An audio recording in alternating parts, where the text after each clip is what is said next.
These two people who had just died were standing on the beach of two worlds when suddenly, two doors appeared in front of them. One door led to heaven, and the other to hell. From the direction of heaven, they could hear heart-touching music, while a terrifying sound was coming from the direction of hell. That man, frightened by the idea of going to hell, did not want to go there, so he started running towards the door of heaven. However, despite his efforts, he crossed that door because going to hell had been written in his destiny. This is a scene from a French horror film called Prantamonium, which was released in the year 2023. It tells the story of a person who reaches hell. The film begins by showing a man named Nathan lying unconscious on a deserted road amidst snowy mountains. When he regains consciousness, he notices that his car is badly damaged. Despite such a dangerous accident, he is completely unharmed. He feels very happy to realize that he had not come even a day before. However, he is not alone. Another man, Daniel, had died there. The person whose arm had been hit by the branch, it seems that this was the reason for the accident. Nathan also calls him mother and asks whether he got hurt anywhere. He was looking at him with surprise from the branches.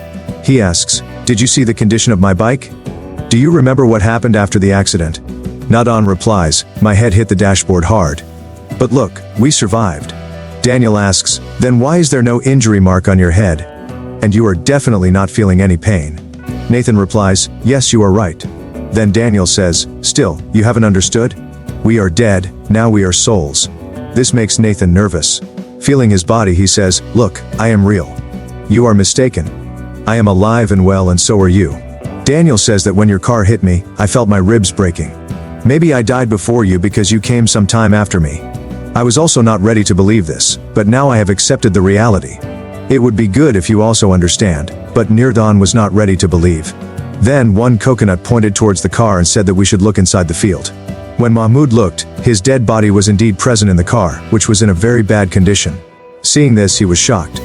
He says that I will not believe this. I am only 45. I have my whole life ahead of me. What will happen to my children and my friends? Dania says that my wife will be very sad on hearing the news of my death. She had forbidden me from buying a bike. Daniel was surprised that Nathan did not mention his wife. Then Daniel was happy that there is another world even after death. Nathan was getting angry at his words. He says that he wants his life back, that this cannot be true. Daniel gets very angry at his words, and to convince him, he pulls his face out of the car and places it right in front of him so that he has no choice but to accept the truth. Nidon is unable to say all this, so Daniel puts a handkerchief over his face. Just then, they hear the sound of a car approaching. As it comes closer, Nidon tries to ask the man inside for help, but the man cannot see them both. Nidon was feeling happy because he thought that maybe this man would help him. However, that man ended up stealing his ballet and ran away. Nidon got extremely angry, but from all of this he understood one thing: he is really dead. Now he is worried that if there is another world after death, then there must be hell and heaven too. He asks Daniel, "If we have killed someone, will we still go to heaven?" Daniel is surprised and asks, "Who's home?" So, Nirdan explains that it is not what you are thinking. He confesses that he killed his wife because she was very ill and in a lot of pain. Now, Daniel understands why Nirdan did not mention his wife earlier. In the beginning, both of them were having a conversation when Daniel heard a tune that Naitik could not hear. Then she opens a door in front of him, which is actually the door to heaven.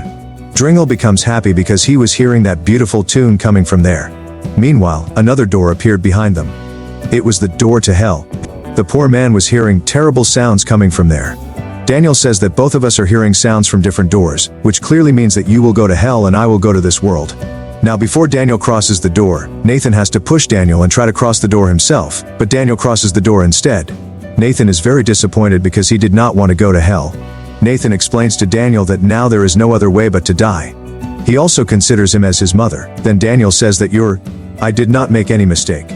I was just not paying attention. Inside he was actually seeing a little girl playing near the head. Well, both of them hugged each other and now Daniel was ready to go inside. But this time, even behavior could not cross that door. He was surprised and could not understand what had happened, and now he was also hearing those horrifying sounds.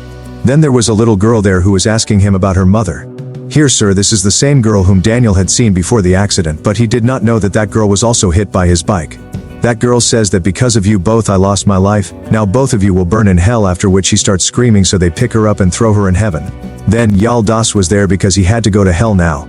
He says that no one will come to wear us in hell, on which Nizam has forced him and sent him inside. But he himself was not prepared to leave. Then, a very terrifying demon arrives to take him away. Frightened by this, the poor man reluctantly went inside. Once inside, he sees numerous people who are lying unconscious on the ground. There was also a little girl present there. Naitik cannot comprehend what she is doing in hell. Hell is not a place for tears, so Naitik approached her. Upon holding her hand, he is able to witness what happened to her. The name of this little girl is Jenny. Jenny did something extremely horrible to her family, which resulted in her being in jail. Tara asks Prasut, "Why did you do this to your family?" Jenny responds, saying that she hates her sister. In reality, Jenny began seeing terrifying shadows, which caused her behavior to become very strange and erratic. Her father was extremely scared of her. So he wanted to send her to the hospital for treatment, but his wife always argued with him, saying that Jenny is absolutely fine. Then we are shown a scene from the past. JNU student was the daughter of these parents. One morning when she came to her parents' room to look for them, their dead bodies were lying there. She saw that the poisonous liquor was not working, nor did she spit on it. She immediately heads to the kitchen and makes some jam toast. After that, she starts wandering around, eventually finding herself in a place where Donnie the Master Rada is present. Donnie, a demon who looks like a human, is also Janik's friend. Tony was extremely frightened. Jenny asks, "Why did you kill my parents? Who will take care of me now?" Tony replies, "I did not kill them." Jenny, accusing him of lying, says, "Now that they are dead, there is no need for you to hide here anymore. You will stay with me at my house." Tonic is very happy to hear this because he is unable to get out of this cave. Then after bringing her home, she took her to Janu for a bath, and Tonic liked all this very much. Jenny was also very happy because now she could do whatever she wanted, and there was no one left alive to stop her. After all this, she tells Tony to take these dead bodies to the room upstairs. But then she thinks that she should say goodbye to her parents for the last time, for which she took both their dead bodies to the theater where she was going to perform a play with Tony. She brings Tony on the stage and says that people, "Look, this monster has done this to my parents." Tony kills Jenny, and now he has to be hanged on the Fonzie.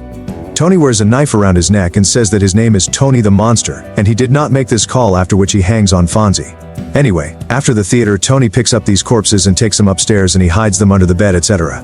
Jenny starts jumping on the bed because she was very happy today, and then we see that actually at night, Jenny came to her parents' room with a knife. Here, Tony realizes that he cannot see his reflection in the mirror.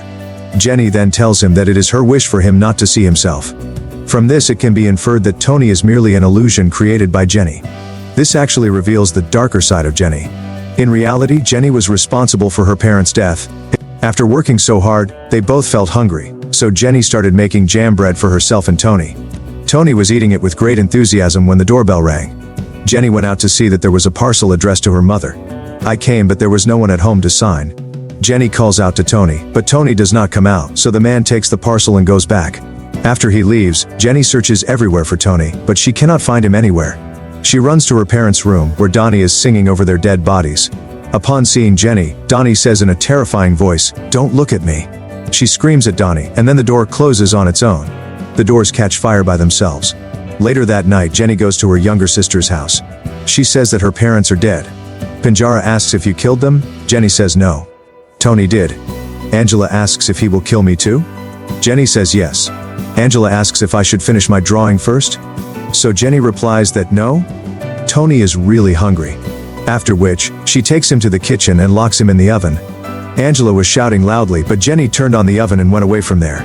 She was dancing while singing a song, and then we see a black shadow in the house which comes back to death, that is to hell. Joe was extremely scared after hearing Jenny's story, and found himself in a terrible condition. He crawled towards a girl named Loy and her brother Junior. By holding her hand, he was able to see her memories. Meanwhile, we observe that Julia was crying profusely, overwhelmed by the shock. She was desperately calling out for her daughter, but no one responded. Julia then follows him to her room and mentions that she is getting late. She was also crying because, in reality, Loie had committed suicide, and Wrinkles were not ready to accept this. She was in a state of denial that Loie was dead.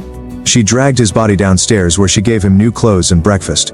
She tells Keloy that if everything had not gone bad, then they would have been on vacation right now. Then we see Keloy when she was alive. Julia comes to him and says, "Hurry up, you're getting late." At breakfast, Keloy was looking at the knife from the other side. Then he remembers how the girls of his school tease him. While going to school, Eclavia tells his mother that I cannot tolerate all this anymore. It is not school but hell. But Junior explains him that this school is new for you, so you will get used to it. In the appraisal, Louis' saliva falls on the ground and his cat was licking his wound. Then he chases the cat away. Then she laughs like a mad woman and says that we will leave everything behind. You and I will go to Chup and we will have fun there. But the very next moment she falls down from the tree and says to the doorman that I love you very much and now you don't even need to go to school, and when she opens the door there is a wall in front of her. After this we see another flashback where Ploy had locked himself in the bathroom to hide from the girls of the school. They forcefully call him out and force him to lick the shoes of the trees. Those people were also making videos of him, and the ploy is very strong. In the present we see that the wall was Julia's illusion. At that time her neighbor Julia came and said that Chloe and I are going to play cards. The neighbor found Julia's behavior very strange. So she came inside to see Chloe, where she found Chloe's dead body. After this incident, Julia was driving somewhere with Chloe's dead body in the car. Unfortunately, she crashed her vehicle on the road. After a while, firefighters arrived at the scene. Julia was still alive and attempted to get out of the car, but she had lost the will to live. Julia had never really paid attention to her daughter, and she was in so much pain that ultimately she decided to end her own life. Thus, both mother and daughter ended up in hell. In hell, Nitin covers their dead bodies with clothes. He was very tired of seeing these horrific stories. There were countless such people there. Each one of them told a painful story. Then the devil himself comes there. He tells Nitin that the time for your real punishment has come. Nitin again starts giving his explanation that my wife was already ill. I just relieved her from the illness. She had to undergo pain every day. The devil asks whether she told you to do this. Then Nitin replies that no, but she was in so much pain. Satan says that I do not decide this punishment. Nitin asks, then take me to the one who decides this. I want to give my explanation. I did all that for my wife. Satan says that now there is no use. The decision has been made. You have to come with me. Nitin asks, where are we going? Satan tells that first you will have to go through an isolation stage so that you can forget the memories of your old life and become a pure soul, and then your punishment will begin. Nitin asks, how long will I stay here? The devil says that now you will stay here forever. Hearing this, Nitin gets shocked. The devil takes him to a room which is called a shazada, and says that here you will face trouble every day. Such trouble which you would have never felt before. And you will never remember that pain. Nitin asks if there will be anything other than pain here. Then the devil says no. While leaving, the devil says that when you are ready for your real punishment, then I will come to take you, after which he left from there. After he left, Nitin sees that someone was lying there. Nitin asks, who are you? Then that demon wakes up. He asks whether you are my new Kilo. Hearing this, Nitin was shocked. He says that I am a human being, not your Kilo Na.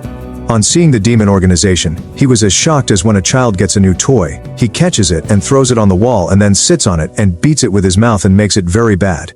He tells them in a proper manner that get up, I want to play with you more.